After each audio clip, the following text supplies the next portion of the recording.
Good morning everyone, today we're checking out a brand new video from the Godzilla Center about what if the -1 Godzilla evolved just like the legendary Godzilla. Let's hop in and check it out. Hey, at least it's not evolving like Shin Godzilla. What if one of the Epilepsy most warning. destructive and ruthless incarnations of Godzilla somehow got even worse? On this episode of Goji Center, we speculate Let's on do what could this. have happened if we blended universes and the vengeful Godzilla from -1 took a trek to the Arctic and got charged up in a similar way to its Monsterverse counterpart. Chikishima's nightmare is about to get a whole lot worse. Oh yeah. What if Godzilla -1 evolved? I mean, one thing to remember is that the Godzilla -1 is already a freaking gun! In the 2023 film Godzilla Minus, we got one of very few looks at the Big G before it became so big. Shown in the opening sequence set in 1945, Godzilla was already regarded as something more than a mere giant animal by the people of Odo Island. That's right. Regarded as something uncanny and perhaps supernatural by the people of the area, this earlier state of Godzilla already showed fantastic abilities. At over 15 meters tall, some estimated scaling would put this initial form between 550 and 700 tons. Just Damn, to hold that's itself big. up at that size, let alone moving and regenerating from the nuclear blast, it did in fact require Godzilla to already be drastically tougher than any creature to ever exist. In other words, Chikishima's moment of fear saved his life. Those 20mm cannons wouldn't have done a damn thing, even with a headshot. Yeah, not unless you Combined got with the eye. Godzilla choosing not to attack the plane despite clearly seeing our hero and parts of the novelization fleshing out how it thinks, and it becomes very clear this is not a mere giant dinosaur. In Shintoism, the native belief system in Japan and surrounding islands, the boundary between what is natural Go and on. supernatural can be a blurry one. Under the right circumstances, places, people, and even animals can become kami. A word that can mean phenomena, spirit, or god, depending on context. Oh, that's what you This meant. Godzilla Okay. was already uncanny. The film's director, Takashi Yamazaki, said as much.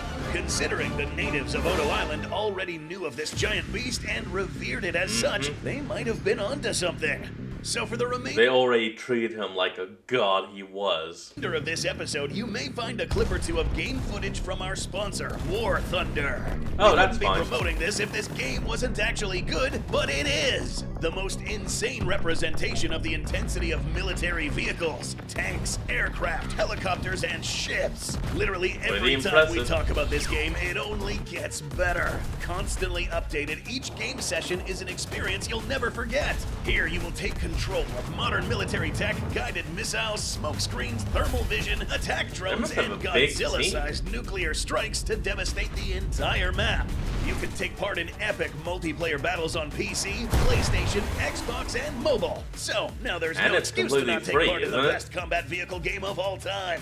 Storm Warning is here, ladies and gents. This new update Oh, introduces German right new flag. aircraft, Eurofighter Typhoon and Rafale, M44 for ground combat, and tons more. Test these out in the new map Attica, with this game now supporting Attica. fully realistic shadows, That's, lighting, and reflections free, to make this isn't it? almost indistinguishable from real life. Download for free using the link in the description, and if you haven't played yet or haven't played for more than 6 months, I know you'll get Gringo Roman, one of 100,000 those. in-game currency, a special decorator Eagle of Valor, and more. Yeah, we know most of you are watching on a phone. Yeah, we see you, dude. Yes, you can play now, dude.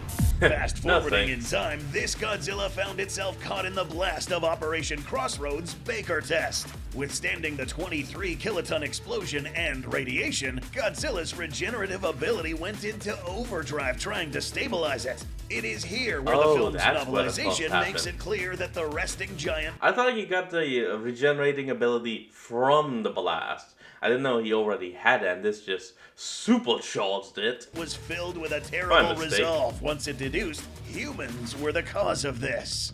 Now, less animal and more a living curse. Things take a slightly different turn when the now 50.1 meter tall Leviathan turns Oh, that big. northward. Maybe the vengeful Kami had sensed something in the Northern Ocean that could help with its pains. Something across the Arctic Ocean under the ice caps that would help it get its Feel it. revenge. Now, in our scenario, the only element from the Monsterverse is the energy stockpile under White Island we saw in the New Empire, so Minus won't have to square off in a David and Goliath battle with any titans like Tiamat. Taking longer than his Monsterverse counterpart, Godzilla would still soak up nature's bounty of energy to turn it loose on mankind, becoming this. Oh, now, that is this hypothetical new state wouldn't look exactly like the evolved Godzilla we know and love, as Godzilla's new look to square up with Scar King's forces was partially an adaptation of copying DNA from Tiamat and further juicing up from a modern nuclear facility. That's true. Still, the effect would be noticeable all the same.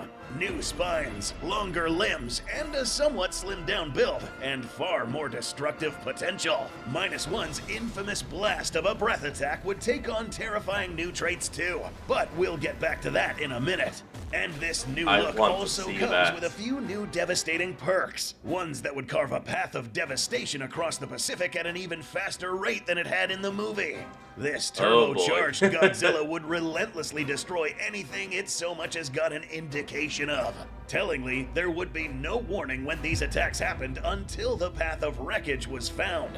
No radio calls, no distress signals, and nothing but claw marks and burned slag left behind of whole warships. And with it attacking both sides with wild abandon and leaving no survivors, both superpowers might mistake Godzilla's actions for those of the other side. World War III might risk breaking out over this rampage, with multiple nations hunting the culprit and each other.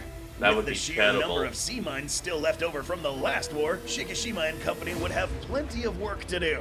This means the infamous boat attack probably happened more or less the same way it did before, only now with a faster, turbocharged Godzilla on the hunt. If they survive with a... Hold on, I just thought of something. If the one from the movie is called Minus One, then would this evolved one be Minus Two? I'm sorry, that was bad. Timely intervention of the Takao or other ships engaging the monster, Dr. Kenji Noda might notice something when an ominous pink glow appears underwater. A lot of the communication equipment and more advanced electronics would be going haywire. There's a destructive new trait to one of the most destructive atomic breaths ever. Now, to clear up a bit of a misconception circulating the internet, because if it's on the net, it must be true. Different types of radiation, like high-energy gamma rays, don't actually have a color. Color is just a spectrum of light we're able to see, and most high-energy radiation is way outside that spectrum. All colors are a mixture of the two opposite sides of the spectrum, blues at the highest energy and reds at the lowest. Pink is the exception. Pink-colored energy is what your brain perceives when it can't figure out what has a higher energy than blue and a lower energy than red. It's almost like your eyes are glitching. What does this mean in the case where too much pink energy is dangerous? It means a whole spectrum of electromagnetic energy and charged particles is being fired out every time. Not just with much more heat and potentially explosive force that ignites the matter around the beam, but there are also now massive EMP blasts every time Evolved Minus One fires. Oh, it's a shockwave. In a modern setting, this would make the Evolved Minus One borderline impossible to fight effectively, because every time I think all of humanity would just be dead. Uses its breath or exerts its might, it could permanently knock out the whole power grid for miles. Radio and other important frequencies would get scrambled just from being nearby, and most advanced technology wouldn't work. The attack in Ginza would probably result in huge amounts of Japan losing power and a lot of communication equipment being made inoperable. It doesn't just turn off some types of technology, it fries it. The world's governments wouldn't stand a chance ignoring all of that. The setting being in the 1940s might be the only saving grace for the heroes faced with this kind of menace. More complex electrical transistors and grids were less common back then, and vacuum tube technology that is antique by the modern standards would hold up against EMPs a lot better. Operation Watatsumi might have to go from a desperate struggle by a small group into a national effort to use the one plan that might work to stop this nightmare. And, as the movie showed, there's no guarantee it would succeed. Killing a vengeful force of nature is not simple. It's nigh impossible. Alright everyone, that's going to be the end of today's video, and I hope you all enjoyed this. Remember to like, comment, and subscribe for more. We'll link to the original video in the description below, and I'll see all of y'all next time when we flick back on. Until then, this is Fox, signing out. Peace.